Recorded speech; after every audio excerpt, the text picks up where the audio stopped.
Okay, quick news flash. Whilst we're busy recording our pod with Seb, we've done another sale. So our total now between the auction teams is £100 million February. Not bad. We obviously like stats, but probably the chat with Seb is more interesting, so I'll pass you back to the main podcast. Sold at 560. 785 the first, 785 the second, be sure, 785 third, the final time, sold. The third and final time at £910,000, sold.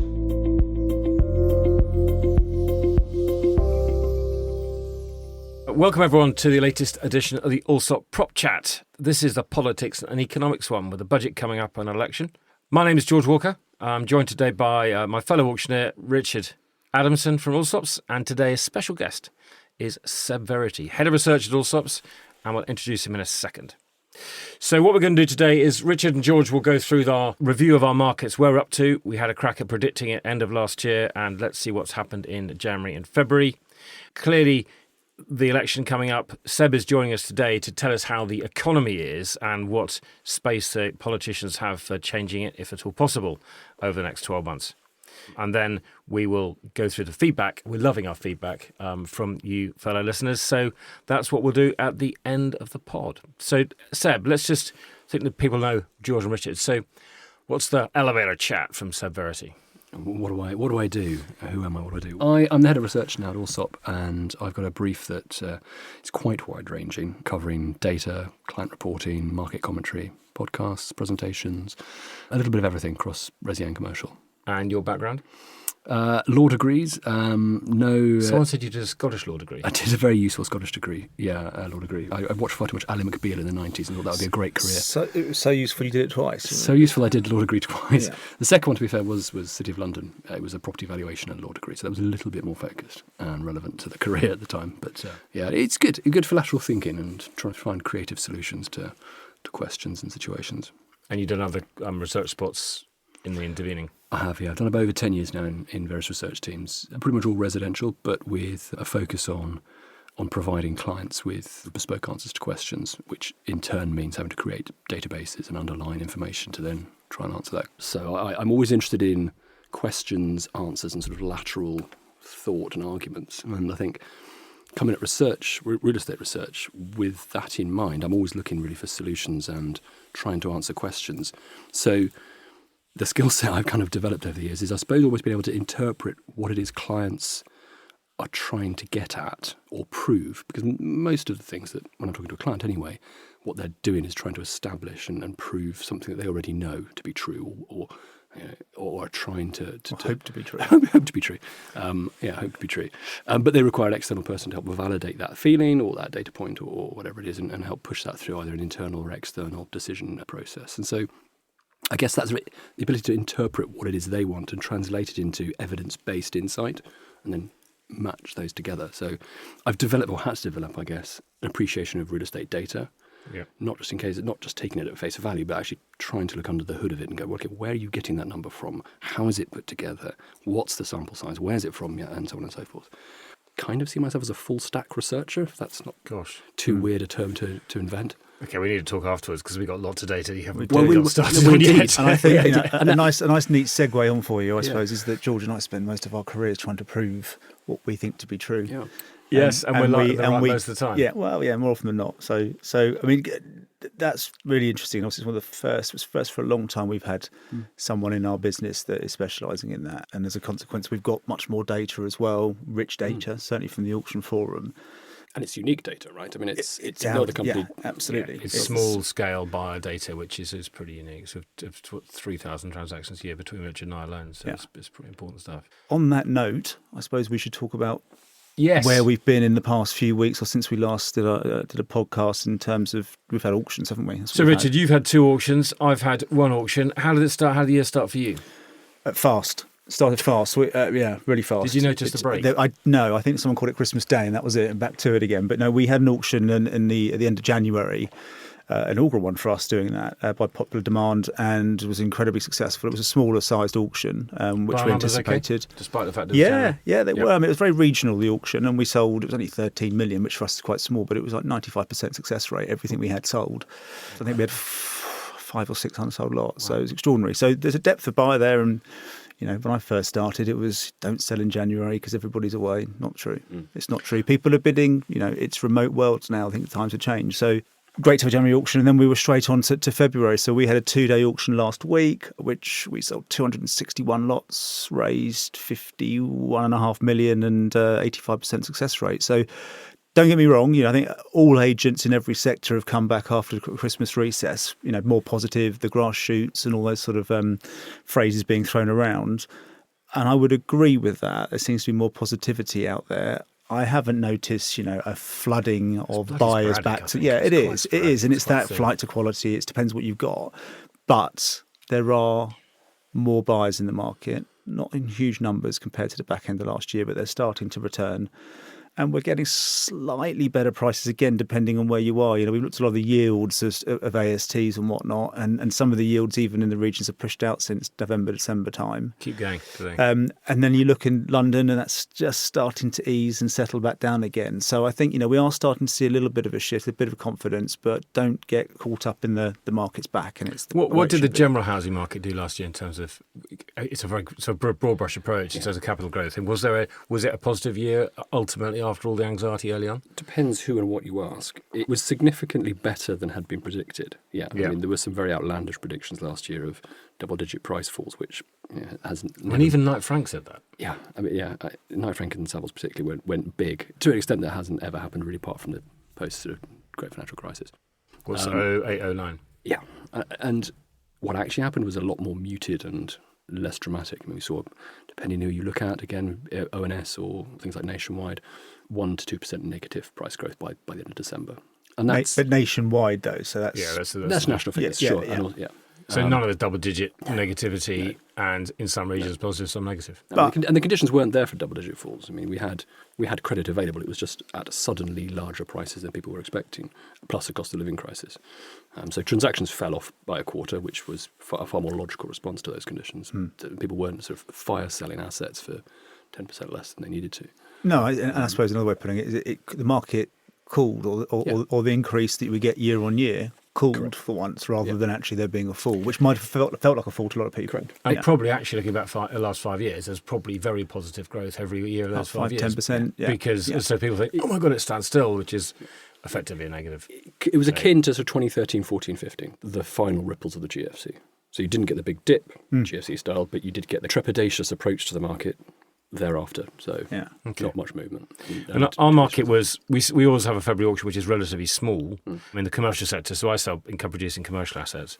I think the numbers are down. We had this phenomenon which we talked about, and the lot size increased, and we finished the day in February nearly £1 million average lot size, which is tremendous, really driven by a couple of the real big lots. We had one over just 7.5 million, a retail park in Chingford, and the biggest lot to sell on the day was 5.71 mil, and that was a leisure sale in the southeastern estate Poges. It's a Nuffield gym, and that was interesting because Richard, you and I talked a lot about pricing.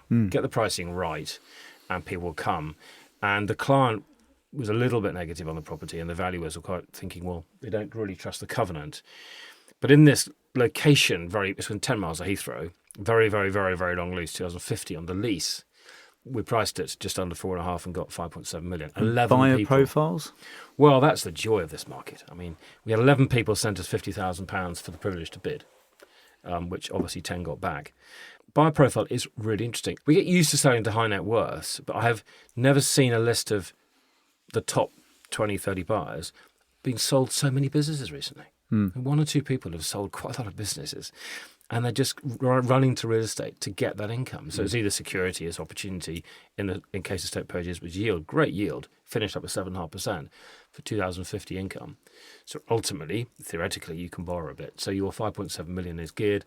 You're going to get double-digit return on your cash once it's geared up. Really, really strong. But this concept of people turning to our market is what we hope. Perhaps we have found the base when people are thinking, okay, I'll go and buy some commercial property, which is tremendous.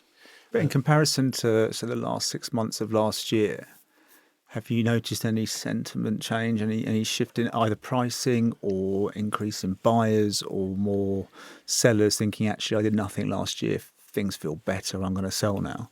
I think the average price is probably static.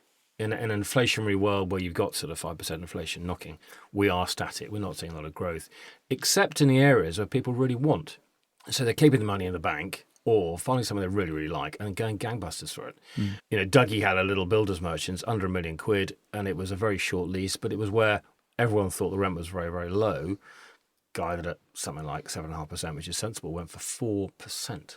So bear in mind, last year you get 6% on your money. Someone's paying 25 times the rent for that. You can see why, there's reasons. But that example shows where people are absolutely piling into something they really, really believe in. Yeah. Plenty of cash. Cash is not the problem. Depth of buyers is not the problem where people like the opportunity or the income or whatever else. It works a treat. What was the rate on that savings account you were telling me earlier, George? Oh, wasn't that the peak? I reckon, in my research last year, national savings was about 6.2% fixed for a year in August last year. Okay. For us, that was a big struggle last year. Because hang on, I can get 6.2% for the next year. I haven't got to pay agents, I haven't got to do interviews. So it was always, for an income producing market, which is what we do, it was always a bit of a struggle that pushed pricing out. And I think it pushed it out by 2 points. And it's beginning to come back in some cases, which would have made a 5 or a 6% yield pretty strong back then. And I don't know what that 1 year rate is now. It's 5%, isn't it? Probably. Where do you see things on that note? And it's quite a wider question, I suppose, in terms of everyone keeps asking, interest rates have finally settled, right, and stopped going up month on month, which was scary in itself. And now it's all about crystal ball gazing and when are they going to start coming down? How fast will they come down? When will it stop coming down? And what will the new norm be? So we found a spot. You're on it. Yes. Yeah. Well, I've been saying the 9th of May for about 4 or 5 months now. That's been the kind of point when I felt the bank might cut rates first. And the more I see coming out of them and also the economy, the more likely I feel that is. Because? Well, there's two things going on. Inflation, the components within inflation have had a global element and a domestic element. The global element has largely passed us by now and dissipated, largely. The domestic element remains, and that's concerned the bank for some time, so services inflation, the labour market, wage growth and so on. Some of that, though, is relatively immune to monetary policy, in that if you look at the labour market particularly, for example, we've got a record level of economic inactivity, so long-term sick who are out of the labour market. I forget. So that drives wage inflation up. Completely. Yeah, I mean, it's Since classic when? supply and demand since COVID. Right. I mean, you take, I forget what the NHS treatment waiting list currently is, but I think it's upwards of 7 million. That is driving some shortages in some sectors in the labour market. That is therefore putting pressure on wages. People are also looking at the past inflationary rises and cost of living increases, and they're using that as leverage to then... I want some of that. Exactly. Just to be clear on your NHS point, I think 7 million operations potentially were to be done. Therefore, potentially, there's a lot of people, a big proportion of the 7 million are out of work for reasons that they're not cured, they're not able to work. So therefore, it's reducing the labour force. Yeah, this is the ONS's labour market sort of analysis. Is they themselves say that I think it's about 22% economically inactive part of the workforce right now, and being driven by long-term sick. Now, some of that might be long COVID, some of it might be NHS treatment waiting time linked issues that are either part outpatient or part inpatient treatment. We're getting on to politics quite quickly. We are a bit. But it's quite interesting because we never thought about it. But it has knock-on effect of creating effectively an artificial shortage in the labour market, which then in turn drives wage growth. But going back to where we started in terms of, you said, your feeling for the past 4 or 5 months is that interest rates at the earliest might come down 9th of May. What's driven you to that conclusion at this point? The large component of the inflationary pressures we've had over the last 2-3 years have been driven by global factors and linked to the Ukraine war and grain prices and disruptions to supply chains. That has dissipated. The wholesale energy, gas and electricity prices you can see that. are significantly lower. In some cases, they've turned negative, certainly year on year. And that is such an important component of what's been driving inflation over the last 2 years, that the reaction of the Bank of England to that rapidly escalating inflation was a little late, certainly, but has bitten into the economy by now.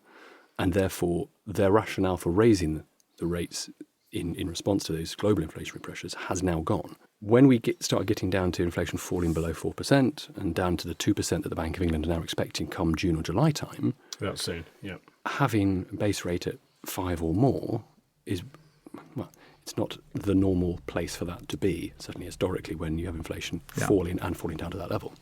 In which case, if we assume the Bank of England are right and we're looking at a June, July close to 2% target, then they very rarely cut by more than 0.25%. To start saying, well, here's a half, here's 3/4 off, that's normally done in reaction to a GFC-style instant problem. So in that case, if we're going to start falling down to a slightly more normal level for a base rate when inflation is at that level, then they ought to be starting to cut sooner rather than later.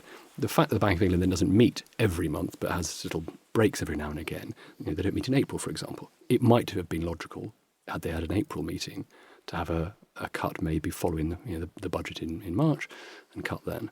But they don't, so then May therefore has to be the next step. I see. And the other question wrapped in there was, where will it end up? Where will it end? Where will it end and when will it end? Well, by the way, the answer is long and low. Long and low. From where I'm sitting, but I bet it's not. Well, the IMF has done research into sort of what are long-term interest rate levels and long-term inflation levels. And their view is that the era of low interest rates is likely to come back at some point. But not as we know it. Not as we have known it. That was deeply abnormal. But the second part of what's going on here is the quantitative easing, quantitative tightening cycle, so the monetary supply cycle. So the bank, as well as doing monetary policy to act on in inflation through interest rates, they're also cutting back on monetary supply, which has been falling since about June last year. So we have less money in circulation. That will also have a depressing effect on inflation at the same time. So there are two parts to the inflationary puzzle, which then impact also on base rates. The third thing that, whilst it's not directly in their mandate, it is the GDP figures, which are we are now in a technical recession. The bank, to some degree, has a duty to keep an eye on that and attempt to assist the government in maintaining a healthy economy, rates policy being one of those levers to do that. So, again, cynic that I am, we are in an election year, we're coming up to a budget. The bank will be under, I'm sure, some pressure to assist the economy. And you mentioned that we're in a technical recession. Yes. I mean, this is the width of the fag paper, isn't it? I mean, it's a tiny technical point. I think if you have to tell people you're in a recession, then you probably aren't in one. If that makes Or sense. it's just being because pretty, no one's really pretty ordinary noticed for some time, Yeah. and actually what difference does it make? We're in a recession within a margin of error. Well, it's probably in felt terms. like that because of inflation, hasn't it? Yeah. The areas where inflation and cost pressures in the economy have bitten in hardest are in those areas that are most noticeable. So your daily bills and your insurance Your phone renewals, bills and those sorts of things. Is that what makes up the domestic inflation you talked about? Yeah, so that's the other part. I mean, the services inflation is the other part alongside wage growth and labour market pressures that are upwardly driving inflation, and is the service sector. And again, take it down to sort of practical examples. You look at things like your mobile phone account or your Netflix account or your internet account or your insurance. They're usually index-linked renewal clauses. And they're Which we've never read, probably. Well, we've always had them, but they've never really been, again, in the era of low inflation, they've never really been something that you kind of bat an eyelid about, because it's RPI plus 1. Well, if RPI is at 2%, then you're paying 3% on your renewal. That's probably fair enough. It's a couple of quid. But when RPI is up at double digits, and then you add 1.5%, 2% onto that, then it really starts to bite. And more importantly, from a Bank of England perspective, you get what's called an inertial, difficult to say, an inertial inflationary effect, whereby the index-linked impact of all of these service contracts renewing helps to sort of keep the snowball rolling faster and faster down the hill. So it slows down slower. Well, exactly, because it's a self-fulfilling prophecy. And there's a degree of that, I think, in services inflation going on now. Okay, so that brings us to the political bit. Budget coming up. Yeah. How much scope have they got to buy some votes? Because that's the question. Well, he's got more room for manoeuvre than was expected. And yesterday's news that he had a record January budget surplus is also helpful. How much was that? 16.7 billion this year, so more than double last year's figure. Okay, and if my memory serves, it's about twice what IHT delivers, so there really is some scope for the Chancellor to play around a bit. Absolutely, certainly more so than he would have had last year. So yeah, it's the highest ever on record for a January. Okay, Because I'm not entirely sure. I think it's to do with tax revenues, and I think it's due to expenditure that they had committed to not necessarily having come through to the extent that it was expected. So yeah, I think it is partly due to higher revenues than expected, but also, say, lower costs than were expected. so he's got more to play with. He has a lot more to play And with. what And would we'll you find expect? out. We'll find out from the OBR, I think, the day before the budget, as to what their actual forecast for responsible fiscal policy looks like.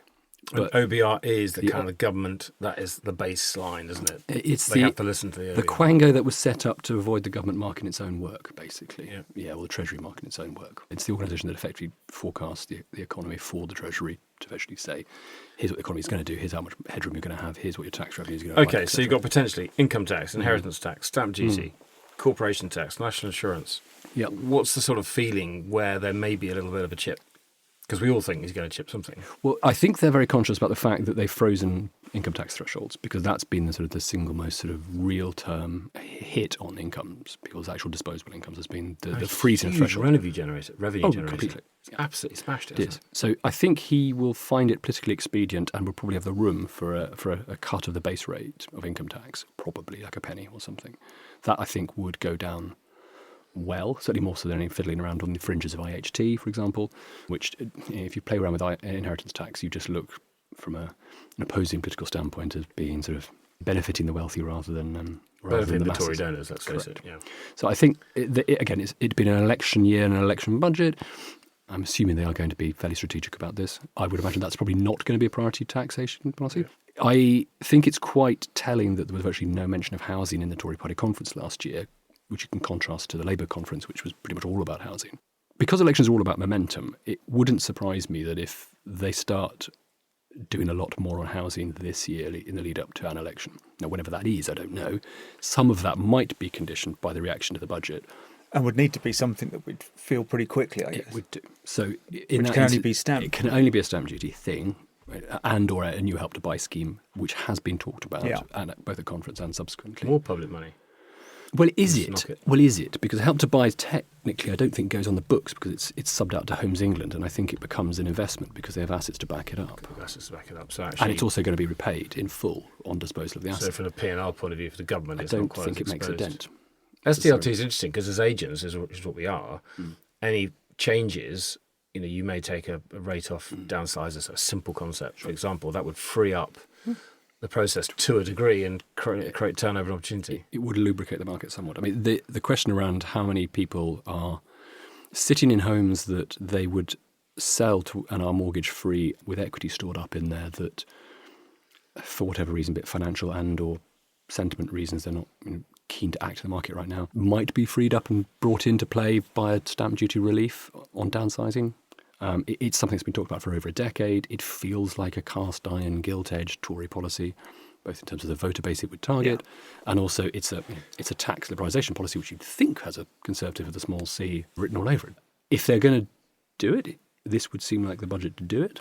And it doesn't probably end up costing that much because you're just freeing up, you're creating transactions, which is creating SDLT. Exactly, and every transaction. Interesting one to police, though, I would have thought. Well, it comes down to conveyancers would have to do it. Yeah. And you'd have to there'd be some limiter on age and also value. So as long as you're buying something cheaper than you're selling and you're over the age of, say, 65, then you qualify and it's up to this conveyancer to apply for the relief, which is how they do it. It's actually a bit like VAT changes. Just do it. Yeah. I mean, you can just do it. Yeah. And that's instant. That can come in overnight. It can happen very quickly and have an impact on markets. It can. And if the economy's stupid, it may well help. Yeah, because don't forget, every transaction that happens has significant indirect benefits to revenue. So every time there has been stamp duty cuts, you see boosts the revenue that offset the loss of direct stamp duty revenue because you have VAT on all the services that go around it, legal, estate agent, moving, redecoration, etc., etc. So it actually feeds more money back into the revenue every time they do cut stamp duty.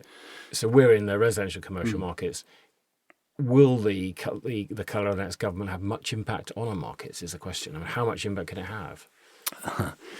Elections usually disrupt markets because of the uncertainty around them. Yeah. If the world is assuming, and I think they probably are, that there's not going to be a surprise result, it represents perhaps the unknown in a future election from a Labour perspective, because that is the segment of their voter base that is the least reliable, should we say, in the current environment. And I think if there's an element of uncertainty to watch out for in an election, and let's assume it's right at the end of the year, the scale of a Labour majority not quite being as large as is being expected now, let's say it only comes in at the less than 50 seats. So let's imagine a future in the next 8 months where a good Tory budget, rate cuts, a recovering housing market, and a bit of fair weather, and everyone starts to feel a little bit more optimistic about life, they might save some seats. They might not lose as many seats. We might get an Uxbridge by-election style result whereby low turnout combined with a very unpopular kind of Labour-style policy delivers a few shock results in a few seats that are expected to swing.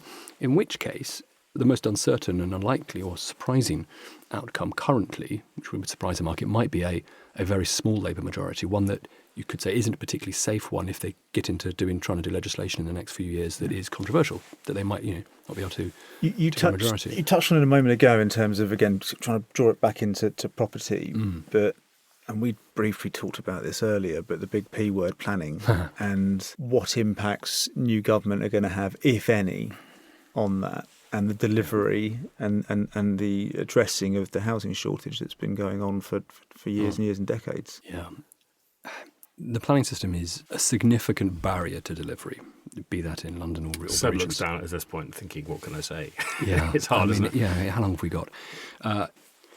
The one major factor that definitely provides relief to pricing is supply. The one thing that we have not had a lot of in the residential space is supply for decades now. There is a very well documented shortage of housing. We should be delivering 300,000 a year to try and fill some of that in and also keep pace with what is required. But haven't done that But haven't done that 70s. since the 70s. Yeah. And the loss of small to medium-sized house builders over the last 20 years means that there's a smaller pool of locally capable actors who can deliver local housing in those sort of smaller windfall-y sites that should make up a proportion of supply. It can't always be, multi-phase, 5 to 1,000, 1,500 unit on the edge of town type schemes. There's those brownfield sites the government is now attempting to target again. Not really a kind of national house builder style site. They're a small to medium-sized house builder site who's local and knows the area and knows the planners and can deliver 10 to 20 units on a small brownfield site. If we then map in future migration assumptions and population growth assumptions, then that 300,000 number needs to go up even more. And that's before you get down to specialist sectors like student and build to rent and senior living. So, long answer to a very simple sounding question. The planning system is the one area of significant opposition to any successful policy in this area because it is so convoluted and it's in many cases dysfunctional to the point where trying to get anything meaningful to happen will just fall over in that gap between national ambition and local delivery. I mean, before you even start talking about local councils' ability to resource planning departments, local plans, planning applications and appeals. It's a long process, isn't it? It's so long. Yeah, it's Yeah, probably more than one. Michael Gove's got however many months left to try and oil the wheels of that machine, but unfortunately, how long it will take to trickle down at local level to actually realise some delivery might even not do so until the end of the next Parliament. Yeah, which is pretty hard. In a nutshell, it won't make a blind bit of difference whether it's... And it's a shame because, the Tories came in with some good aspirations to try and move towards a more automated digital planning system. And there's an area of the sector called Plan Tech, which is systems that help to try and automate much of this. And if you look at the American system of zoning, and they have automated software to effectively take out a lot of that planning jeopardy simply by prioritising use at neighbourhood level, which is a political decision 9 times out of 10, What do we want here? Residential or commercial? Great, done. That's preset. It's tick, done. It's done. And then you don't have to fight the principle of development at every plan application because that's already preset. But we don't have that. And we have a deep culture of making planning process very long, We do. long-winded, and as you say, under-resourced. It's very, very hard. It's very, very hard. So will anything meaningful be done on housing supply? Probably not by anyone. But both colours of politicians are about house building. Yeah, but neither of them have they have ambitions, but they don't necessarily have a plan for delivery. Yeah. So I think, Yeah. Richard, it seems to be that the supply isn't going to have actually much better pricing. And of course, the pricing on resi helps our buyers be confident. And my market is all about confidence. Yeah. Do I feel like investing that money or don't I? Yeah. Good. So we've covered a lot of ground. Can I just go on a bit of feedback that we've had? If you want to give us feedback, it'd be very useful. Richard.Adamson@allsop.co.uk or George.Walker@allsop.co.uk. One of the questions we've had is about offices. The office sector is hard. I continue to say that, and reworking offices is one of those things people are looking at, particularly in the regions where the demand has changed out of all recognition. Of course, build costs has gone up. Our reach is interesting. Whilst we can't claim to have listeners in Tuvalu, like another podcast, we have got down to Cape Town. And if anyone wants to email us where they're listening to us from, it'll be wonderful. Perhaps on a boat somewhere, make us feel all warm. And the other point is operators. So if any operators in the commercial sector particularly, pub operators, to come along and talk to us, or gym operators, or that sort of thing, about the real estate question in their corporate world and how it fits and what they're looking for, that'll be useful. Keep the feedback coming. So, Richard, thank you very much. Thank you, George. For contribution. And Seb, thank you for joining the merry threesome. Thank you. And hopefully we'll come again if we get it all right. Yeah, it talks about the 10th of May when the You sure that's not your wedding anniversary? That is a big deal. No. When the Bank of England haven't done what I think they should do. Yes. Okay, well, we'll have to put you up to the MPC. Thank you very much.